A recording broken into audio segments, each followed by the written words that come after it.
Amen. Ok, allez, alléluia. Amen. La Bible déclare, ici il s'agit du prophète Jean. La Bible dit qu'il eut un homme. Dis-moi, il eut un homme. Il eut un homme. Envoyé de Dieu. J'ai envie de dire à une personne ce matin que ton existence sur la terre n'est pas le fruit d'un hasard. Même si tu es issu des parents qui ne sont pas très riches, même si tu es issu d'un viol, même si les conditions de vie ne sont pas parfaites et que tu penses peut-être que tu n'as pas tout ce que les autres ont, j'ai envie de te dire que tu n'es pas né par hasard. Tu n'as peut-être pas été désiré par tes parents, mais tu as été désiré par Dieu. Amen. Tu n'as peut-être pas les parents les plus riches au monde, mais tu as le Dieu le plus puissant de la planète.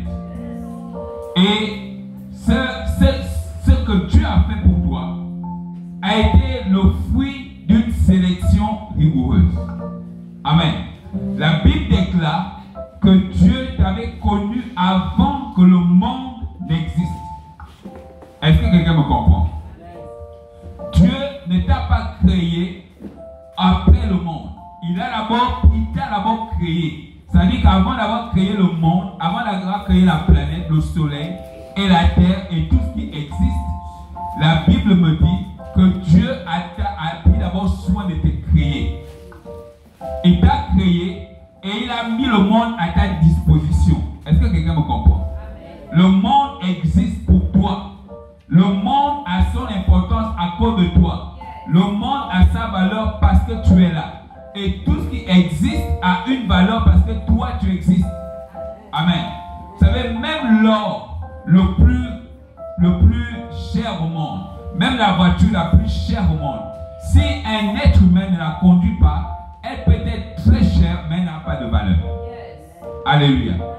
Même l'argent, la richesse la plus impressionnante au monde, la maison la plus belle au monde, elle peut être tellement belle avec les carreaux et la piscine et tout ce qu'il faut.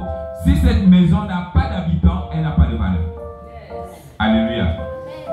Vous devez comprendre que votre valeur ne doit pas et ne peut pas s'identifier en fonction de ce que vous faites ou en fonction de ce que les gens disent de vous. Amen. N'acceptez jamais qu'un homme définisse ou réduise votre valeur. N'acceptez jamais qu'un homme puisse dire qui vous êtes, puisse vous nommer, puisse vous identifier et puisse vous donner une forme de bonheur. Non, Dieu vous a créé avant les hommes. Dieu vous a créé avant votre père. Dieu vous a créé avant votre mère. Vous existez avant tout ce que vous pouvez voir. Votre origine n'est pas de ce monde. Votre origine, elle est céleste. C'est pourquoi quand tu connais ton origine, tu connais ta valeur. Amen. Ta valeur dépend de pourquoi Dieu t'a créé. Dis à ton voisin, pourquoi Dieu t'a créé. Pourquoi Dieu t'a envoyé sur la terre. Quel est ton but? Pourquoi tu existes? Alléluia. Tu n'existes certainement pas pour aller à l'école seulement. Tu n'existes certainement pas pour aller manger le tchèque ou le poulet. Amen.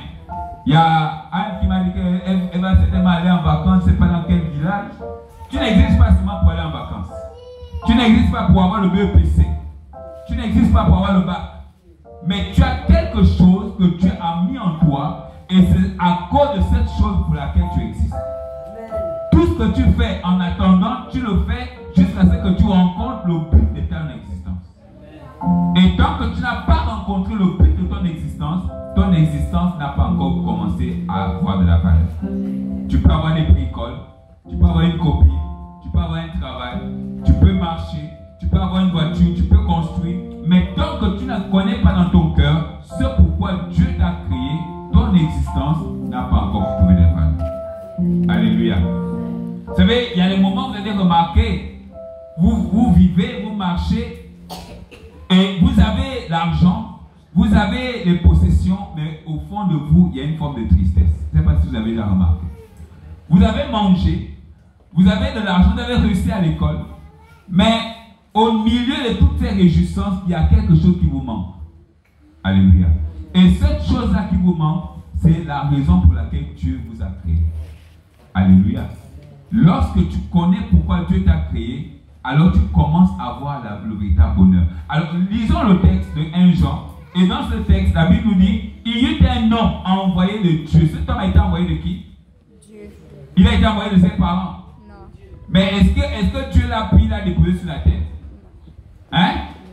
Dieu l'a envoyé dans le ventre d'une mère, n'est-ce pas? Dieu lui a donné un père, n'est-ce pas? Est-ce que Jean avait un père? Est-ce que Jean avait une mère? Alléluia. Donc, Jean avait un père, Jean avait une mère. Alléluia. Mais Dieu, la Bible déclare qu'il a été envoyé de Dieu. Alléluia. Donc, même si tu es un père, même si tu es une mère, tu as été envoyé sur la terre par Dieu. Amen. Tu n'as pas été...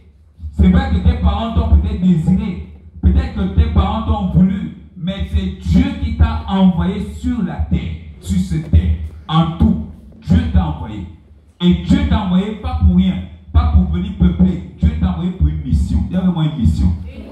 Et cette mission doit être connue pour que tu trouves la joie dans ta vie.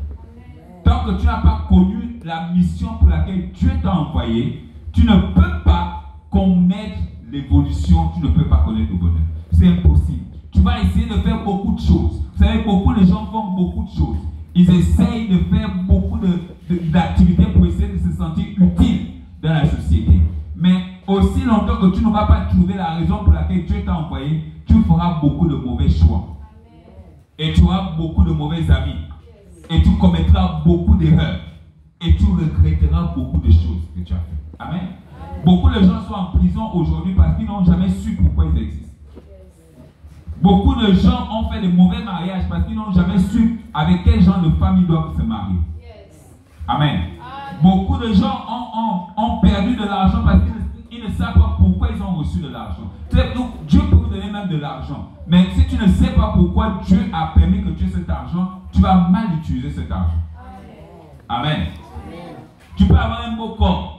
Mais si tu ne sais pas pourquoi Dieu t'a donné un corps qui est comme le mien, pas trop gros, pas trop mince, assez, voilà, tous les costumes passent et toutes les chaussures passent, tu es élégant, tu vas vouloir prendre ce corps et aller sur TikTok et faire des photos, des selfies pour qu'on t'apprécie, pour qu'on te regarde, pour qu'on t'admire et pour qu'on voit que tu es quelqu'un de très beau et tu vas vouloir te comparer aux autres que tu estimes d'après toi qui ne sont pas beaux comme toi. Mais c'est que tu ne sais pas et tu dois savoir pourquoi j'ai eu cette beauté.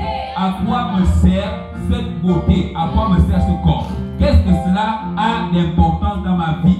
Pourquoi Dieu m'a donné cette beauté et il ne l'a pas donné à quelqu'un d'autre? Pourquoi Dieu m'a créé ainsi? Quel est le rôle de la beauté que j'ai dans ce monde? Amen. Tant que tu n'as pas compris pourquoi tu existes, tu vas mal utiliser ce que Dieu t'a donné. Alléluia. Tu vas tellement mal utiliser que Dieu, pour ne pas gaspiller le don qu'il t'a donné, va te récupérer avant l'âge. Beaucoup de gens meurent vite parce qu'ils ne savent pas utiliser ce que Dieu leur a donné. Alléluia. Et j'aimerais que ce matin, nous puissions apprendre avec la parole de Dieu ce que Dieu nous a donné, quelle est son utilité. Quelqu'un me comprend? Il y eut un homme envoyé de Dieu. Son nom était quoi? Jean. Tu as un nom.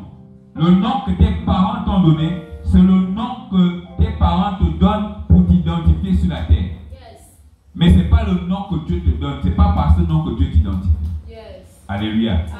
Dieu ne t'identifie pas par le même nom que tes parents t'identifient. Jean, ça veut dire que c'est celui qui a été c'est celui qui c'est un nom qui existe sur la terre, mais le nom que Dieu te donne, c'est un nom que Dieu te donne par rapport à sa vision. Quand il a rencontré Gédéon, il a dit à Gédéon, tu es un vaillant héros. Ça veut dire que Dieu voyait Gédéon. Gédéon, pour lui, il s'appelait Gédéon. Comme tu t'appelles Justin. Et il disait, Justin, c'est quelqu'un de faible. C'est quelqu'un qui est d'une petite famille. Justin, c'est quelqu'un qui n'a pas fait beaucoup d'école. Gédéon se voyait comme ça. Alléluia. Parfois, tu vas te voir comme quelqu'un de faible. Je n'ai pas fait beaucoup d'école. Je n'ai pas beaucoup d'argent. Tout ce que je fais ne réussit pas. Je ne sais pas comment est mon avenir. Je ne sais pas si j'aurai des enfants. Je ne sais pas si j'ai des enfants. Est-ce que je pourrais les envoyer à l'école? Est-ce que je pourrais réussir? Est-ce que je pourrais faire telle ou telle chose? Je ne me vois pas avoir une maison. Je ne me vois pas voyager. Je ne me vois pas marier parce que les conditions sont trop difficiles. Ma vie est trop complexe. Et Gédéon se voyait comme quelqu'un qui n'a pas de possibilité de réussir. Alléluia. Mais quand Dieu, qui a envoyé Gédéon sur la terre, vient rencontrer Gédéon, il lui dit, vaillant héros. Amen. Et j'ai envie de dire ce matin, il y a des vaillants héros. Amen. Il y a des vaillants héros dans cette salle. Peut-être qu'à tes yeux, tu es comme une fourmi, mais Dieu te voit comme un vaillant héros. Peut-être qu'à tes yeux, tu estimes que tout ce que tu peux faire n'a pas de possibilité de réussir, mais Dieu te voit comme quelqu'un qui va posséder les nations. Mais Dieu te voit comme quelqu'un qui va s'asseoir avec les rois, s'asseoir avec les princes, s'asseoir avec les présidents. Alléluia. Je croyais que ton amen serait beaucoup plus fort. Amen. Je croyais que ton amen signifierait que tu crois en cette vérité.